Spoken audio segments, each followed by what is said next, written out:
What's up, guys? It's the Football Uniform Roundup. In today's video, we're going to be doing something a little different. The first week of the NFL preseason has wrapped up, so I'm going to rank all the uniform matchup from this week and last week's Hall of Fame game, giving my opinions and such, while also providing a grade for each team's uniform usage. Since it's just the first week, a lot of teams will be getting A's and A minuses. This will not be the case as the season goes on, when teams start wearing the same thing when they could do something different, which I will hope to update each week. I'm hoping to do something similar for the Power 4 conferences in college football, so stay tuned.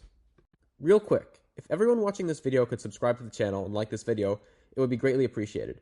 I'm hoping to grow the channel before the regular season for college football and the NFL starts. So now, with that said, on to the video. In last place, we have the Cleveland Browns at the Carolina Panthers, the White Apocalypse matchup. And first off, holy identity crisis.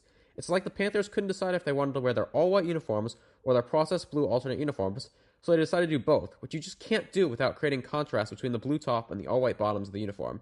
And to make things worse, the Browns decided to wear their all-white uniforms in response instead of their far superior white-on-orange and white-on-brown combinations, creating a blizzard in August on the screen of the people trying to watch the game. Too much white. I'm giving the Browns a B for their usage, and the Panthers a generous A- since I do like the processed blue jerseys. Next up, in 16th place, we have the Kansas City Chiefs at the Arizona Cardinals. We had a white apocalypse, now we have the red apocalypse. I'm just going to go ahead and say this. The all-reds Cardinals uniforms are horrible on their own. Why couldn't Arizona wear white pants with them, knowing the red-heavy Chiefs were coming to town, or if they're so afraid of mixing and matching their uniforms, they're all-white road uniforms? I do like KC's uniforms normally, but against the red-heavy Cardinals, couldn't they have at least worn their all-white uniforms instead of the red pants? A lot of strange choices here. I'll give Arizona a B- and Kansas City an A-. Following that, in 15th place, we have the Detroit Lions at the Atlanta Falcons. The Falcons' uniforms are horrible. I'm not going to beat around the bush on that, though I normally quite like the Lions' new uniforms. However, switching the socks from white to blue on the white-on-blue uniforms was a terrible mistake. The Falcons' all-black uniforms and the blue-heavy bottom of the Lions were color-heavy, but at least both teams aren't wearing the same colors without any contrast, so it's not the worst one of the week. I'll give the Falcons a B and the Lions an A- for this matchup. After that, in 14th place, we have the Houston Texans at the Minnesota Vikings. Both teams' uniforms are suffering from unitard syndrome, which is when the teams wears the same color pants and socks, so they blend together to create a combination that looks like a leotard instead of a football uniform. I wish the Vikings had worn purple socks and the Texans wore white socks like they posted they were going to on their social medias, but oh well. The matchup didn't look horrible, but was nothing special. Both teams get A-. Next up, in 13th place, we have the Washington Commanders at the New England Patriots. The Patriots' decision to make the silver pants the primary combination with the navy jerseys was an excellent choice, but this unstoppable force meets an unmovable object in the form of the current Commanders' road uniforms. While I initially preferred these to the home uniforms when they first came out, my opinion has now changed, especially with the white throwbacks being released. We have another uniform suffering from unitard situation, and this contributes to holding the matchup back. Commanders, please go back to the Super Bowl era uniforms full-time next season. Everyone's eyes will thank you. I'll give the Pats an A and the Commanders a B. In 12th place, we have the Pittsburgh Steelers at the Jacksonville Jaguars. Now, I love the Steelers' road uniforms. They're excellent. And we don't see them a lot in the preseason since everyone likes to wear white at home against the Steelers for some inexplicable reason. But these Jaguar uniforms have the same identity crisis problem as the Panthers, with the white unitards instead of the superior black or teal socks. Plus, I really don't like the Jaguars' primary uniforms. They are so much inferior to the Prowlers' throwbacks. Please make those the primary soon. The Steelers get an A, but the Jags get a B+. In 11th place, we have the Tennessee Titans at the Tampa Bay Buccaneers. It was a minor change, but the Bucs decided to be cheapskates with their helmets for the first preseason game, shrinking the logo and removing the sparkly finish from the pewter helmets, which is not very appreciated. Still, I love the red jerseys on white pants and black socks combo, quadruple mismatch, and wish the Bucs would wear it more often in the regular season. But then we have the Titans. The all-white combination is honestly not horrible. It might be one of the better white combinations the Titans have, though I prefer it with powder blue socks. But again, Titans' current uniforms are as horrible as their play on the field in recent years. Get out! Titans get a B, while the Bucs get a grudging A. That would have been an A+ if not for the helmets. In 10th place, we have the Miami Dolphins at the Chicago Bears. While they're not horrible, I just really don't like the Dolphins' primary white uniforms that much, and this particular combo features the aquatard bottoms, but the Bears' primary uniforms are still excellent, and there was solid contrast in the Chicago sun. There really is not much to say here. It was a solid matchup, not the best of the week, but not the worst in any stretch of the imagination. I'll give the Bears an A and the Dolphins a B+. Next, in 9th place, we have the New York Giants at the Buffalo Bills. The Giants' blue and white primary uniforms looked excellent under the Orchard Park sun, really pleasant to watch, and then we have the Bills. I like the Bills' white uniforms.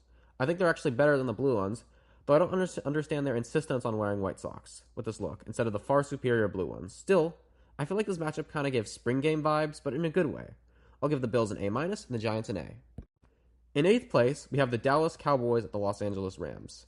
This game is a few steps away from being an all-time uniform matchup.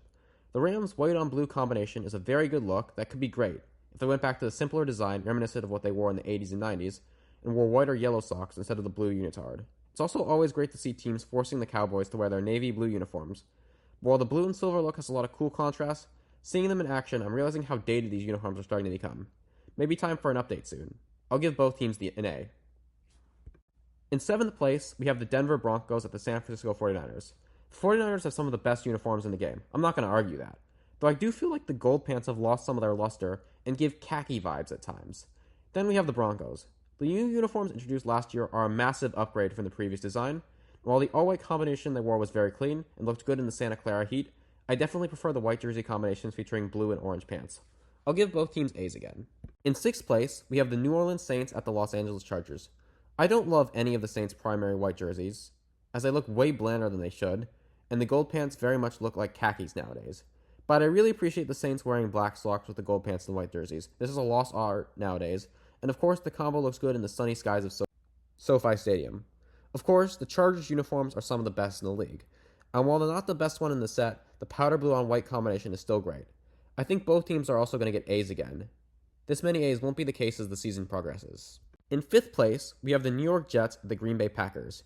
Now you might be thinking, FB uniform roundup, did you just rate the red Apocalypse and the white Apocalypse matchup so low?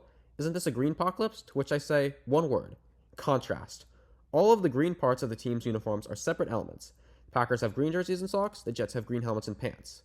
The Jets' green-white in the New York Sack Exchange uniform set is such an excellent combination, and the Packers look as classic as well. I'll give the Packers an A and the Jets an A+. In 4th place, we have the Chargers vs. Lions in the Hall of Fame game. Yes, I know, both teams are wearing a light blue, and the Chargers are in unitard bottoms, but I still love this matchup. Both uniform combinations are excellent on their own. The Lions blue on silver is great, especially since the silver pants are the only ones in the wardrobe that actually have stripes, instead of the bland practice pant design that is taking over the NFL and college football. And man, I have been waiting for the Chargers to have powder blue pants since like 2015, and they delivered. It looks excellent. White and red isn't colors that are very appealing to me, but light blue is. That's just how I feel. It's my opinion. It doesn't mean I'm right, but it's what I believe. I'll give the Chargers an A and the Lions an A+. But SuperScore with their uniform matchups from later this week, they both end off with A's overall. In 3rd place, we have the Las Vegas Raiders at the Seattle Seahawks. Man, the Raiders' road uniforms look so good. White jerseys, silver pants, black socks, chef's kiss. I'm a little salty at the Seahawks for featuring the wolf gray pants in the promotion to the game, but ultimately, deciding to wear the blue pants was the right call to create greater contrast. This was such a good uniform matchup. It looked good with the sun still up, and with the sun down. Not much more to say. I'll give the Raiders an A+, and the Seahawks an A. The runner-up for this week's uniform matchup is the Cincinnati Bengals at the Philadelphia Eagles. I always enjoy seeing the Eagles wear their white uniforms at home in the preseason, though I wish they would go back to wearing black socks with the white pants instead of white socks. Additionally, the Bengals' black jerseys, white pants, orange socks combination is excellent, and has been since it was reintroduced in 2021. This matchup looked good. The uniforms worked relatively well against each other, a lot of great different colors. The unique kind of matchup we won't see at the link in the regular season. I'll give the Eagles an A and the Bengals an A+. And finally, the moment you have all been waiting for. The winner of the preseason Week 1 uniform matchup is, drumroll please, the Indianapolis Colts at the Baltimore Ravens. Man, the Ravens' home uniform is excellent. Triple mismatch, black helmets, purple jerseys, white pants, paired with black socks instead of white socks. No unitards here. Then we have the Colts. Instead of the all-white road uniform, we got the far superior usage of blue socks instead of white ones. The uniforms looked very good against each other. This is what the preseason is all about. Teams wearing classic uniforms against each other. The Colts get an A, and the Ravens get an A+. Thank you for sticking all the way to the end of the video. I hope you enjoyed this content. Again, your support is greatly appreciated. Please like and subscribe so we can continue growing the channel. See you in the next one. Have a great evening, everyone.